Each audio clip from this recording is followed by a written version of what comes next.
Statue of Charlemagne in the Abbey Church, St. John Abbey, Münster. The Abbey of St. John, also known as Benediktinerinnenkloster St. Johann in German, and Claustra Benedictina de St. John in Romansch, is an early medieval Benedictine monastery located in the Swiss municipality of Val-Münster in the canton of Graubünden. By reason of its exceptionally well-preserved heritage of Carolingian art, it has been a UNESCO World Heritage Site since 1983. The Carolingian Renaissance is deeply in debt to the success of Charlemagne as a king and patron, and the driving force behind what we see in St. John Abbey. Throughout history, art, education and leisure have all only truly thrived in times of peace, although war is often the most important factor for technological change. In the early Middle Ages, the constant conflicts between the Frankish kingdoms hindered the artistic progress previously enjoyed by the Romans, when their empire was at its height. Under Charlemagne's prosperous kingship, the introduction of a new peacetime monastic order began, paving the way for the frescoes and architecture seen at St. John Abbey. As a devout Christian, Charlemagne wished to further the ability for his people to be both educated in the teachings of the Church and for his kingdom to be stable. One of the many ways that he achieved this was through his patronage of many monasteries throughout the Frankish kingdom. The monasteries served as a training ground for missionaries who were to be sent to the newly conquered areas of his empire and effect their conversion to Christianity. His goals were mostly focused on education, and his mission as king was to provide the basis for the education of the clergy so they could, in turn, educate the parishioners. These monasteries served as a canvas for much of the art and architecture of the Carolingian Renaissance. The Carolingian artisans were known to be skilled painters, jewelers and goldsmiths. Their aptitude for extensive and grandiose decoration was often used to decorate the manuscripts that were written by monks at abbeys such as St. John's. Such skilled and advanced artistry further highlights the importance of peace as a canvas for improved art and architecture in a civilization. As it is possible to see from the pictures of St. John's frescoes, painting was also a large part of the Carolingian Renaissance. The Carolingian style of painting was founded in Roman, Christian and Germanic styles. The manner in which figures were portrayed was clearly Roman in style, the subject matter very often Christian, and the geometric designs and animal figures were Germanic in nature. Depictions from the Gospels, as well as those of King David, were particularly popular, as well as some Carolingian kings and of course Christ in majesty.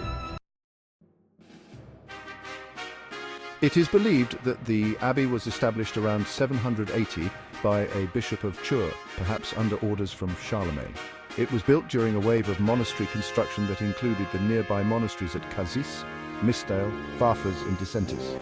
The abbey was located along the Val-Münster Pass over the Alps from Italy and was fortified to allow it to control the pass. In 881, the abbey passed over to be completely under the control of the Bishop of Chur. During the early years of the abbey in the early 9th century, a series of frescoes were painted in the church. Later in the 11th and 12th centuries, the abbey experienced a second expansion, and new paintings were added or painted over the old frescoes. These paintings were only rediscovered in the 20th century. In the 10th century, the church tower was added to the abbey church. During the expansion of the 11th century, the Bishop of Chur enlarged his residence at the monastery. A fine tower home, cloister, and the double chapel of St. Ulrich and St. Nicholas were added. During the expansion, the two-story residence chapel of the bishop was also decorated with extensive stucco and fresco work. At some time in the 12th century, the occupants of the abbey changed from monks to nuns. This change is first mentioned in 1167, but it happened sometime before this date. The first abbess known by name is Adelheid, attested between 1211 and 1233. The Swabian War, which was an attempt by the Habsburgs to assert control over the Grisons and key Alpine passes, started at the convent. On January 20th, 1499, Habsburg troops occupied the surrounding valley and plundered the convent, but were soon driven back by the forces of the Three Leagues at the Battle of Calvin. Following the raid, an armistice was signed between the Habsburgs and the Three Leagues. However, this armistice only lasted a few days before the conflicts broke out between the Three Leagues' old Swiss Confederacy allies and the Habsburg troops. These raids quickly escalated into the Swabian War, which ended in September 1499 with the Treaty of Basel granting virtual independence to the Swiss Confederacy. About 1500, the Abbey Church was modified from a single-nave Carolingian construction into a three-nave late Gothic church. shortly thereafter in 1524 and 1526 through the Ilanza articles. The League of God's House was able to weaken the temporal power of the bishop, which had the indirect effect of reducing the income of the abbey. Consequently, there was limited construction on the abbey following this. In the spirit of the Council of Trent, the bishop issued a series of reforms governing religious life between 1600 and 1614.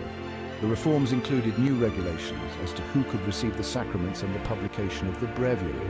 Other policies, such as the requirement in the Benedictine rule for common sleeping areas, were also relaxed in this era. Throughout the history of the Abbey of St. John, there were conflicts between the Bishop of Chur, the Grey League, and the House of Habsburg. The abbey's ruler, the abbess, and the government authority, the Vogt, were often chosen by one of these three powers.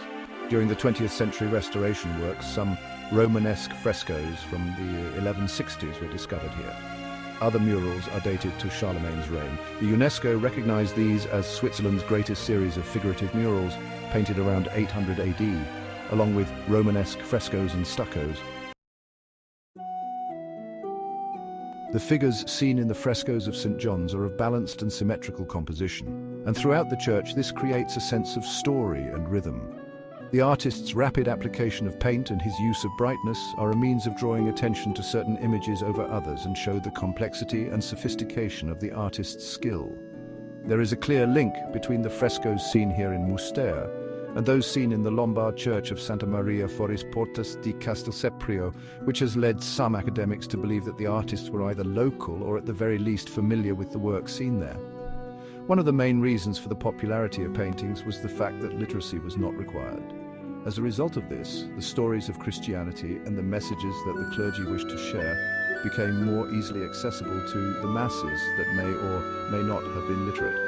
The Abbey of St. John holds some of the most important biblical stories. These stories hold greater implications for the modern-day viewer as they show what was considered to be the most important elements of Christianity at the time. The original single-nave church with 5 apses has several significant early Middle Ages frescoes from around 800. The paintings are organized in 5 rows that stretch from the southern wall across the west wall to the northern wall.